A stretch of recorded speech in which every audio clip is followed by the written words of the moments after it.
ચાંદીપુરાના હાહાકાર વચ્ચે રાજ્ય સરકાર એક્શનમાં મુખ્યમંત્રી ભૂપેન્દ્ર પટેલ વિડિયો કોન્ફરન્સથી યોજશે સમીક્ષા બેઠક।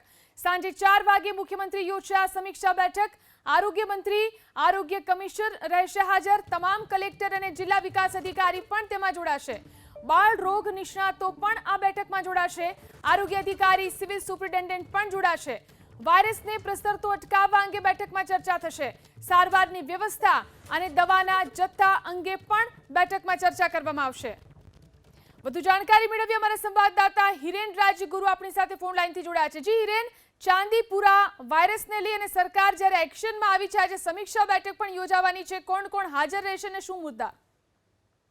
જીલન, 14 બાળકોના મૃત્યુ શંકાસ્પદ રીતે ચાંદીપુરા વાયરસના કારણે થયા હોવાનું નોંધાયું છે। જોકે એક બાળકનું જે મૃત્યુ થયું છે તેના રિપોર્ટમાં પોઝિટિવ આવ્યો છે ચાંદીપુરા વાયરસ, એટલે અત્યાર સુધી એક બાળકનું ચાંદીપુરાના કારણે મૃત્યુ થયું છે ગુજરાતમાં, જ્યારે 3 બાળકોના શંકાસ્પદ ચાંદીપુરા વાયરસના કારણે મૃત્યુ થયા હોવાનું સામે આવ્યું છે। આ ઉપરાંત હજુ પણ કેટલાક બાળકો સંક્રમિત છે જેની સારવાર ચાલી રહી છે। હવે વધારે માત્રામાં ગુજરાત રાજ્યના બાળકો આ રોગની ચપેટમાં ના આવે તે માટે થઈ અને સરકાર ગંભીર બની છે। મુખ્યમંત્રી ભૂપેન્દ્ર પટેલ આજે ખુદ આ સમીક્ષા બેઠક કરવાના છે। બેઠકની અંદર આરોગ્ય મંત્રી, આરોગ્ય કમિશનર એ રૂબરૂ ઉપસ્થિત રહેશે, જ્યારે બાકીના તમામ કલેક્ટર, જિલ્લા વિકાસ અધિકારી વિડીયો કોન્ફરન્સથી જોડાશે। કેટલાક બાળ રોગ નિષ્ણાંત પણ આ બેઠકની અંદર રૂબરૂ ઉપસ્થિત રહે એ પ્રકારેની માહિતી મળી રહી છે। આ ઉપરાંત બેઠક પૂર્ણ થયા બાદ બાળ રોગ નિષ્ણાંતને એક જિલ્લાની અંદર 4 બાળ રોગ નિષ્ણાંત મોકલવામાં આવે એ પ્રકારેનું આયોજન પણ ચાલી રહ્યું છે।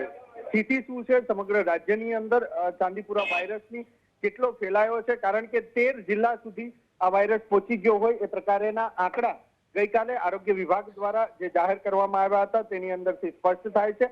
અન્ય જિલ્લા કે જ્યાં સુધી હજી આ ચાંદીપુરા વાયરસ નથી પહોંચ્યો ત્યાં ન પહોંચે એ માટે સાવચેતીના પગલાં શું લઈ શકાય, આ ઉપરાંત જે બાળકો સંક્રમિત છે અને સારવાર લઈ રહ્યા છે તેની પરિસ્થિતિ શું છે, વધારે સારવાર કઈ રીતે તેમને આપી શકાય, અને કદાચ જો આ સંક્રમિત વાયરસ વધારે બાળકોને પોતાની ચપેટમાં લે છે તો તેની સારવાર માટેની સુવિધા શું કરી શકાય, જે દવા તેની સારવાર માટે જોવે તેનો જથ્થો કેટલા પ્રમાણમાં છે અને વધારે મગાવવાનો થાય તો કેટલા દિવસ સુધી પહોંચી શકે ગુજરાતની અંદર, એ પ્રકારેની તમામ ચર્ચા આ સમીક્ષા બેઠકની અંદર કરવામાં આવશે।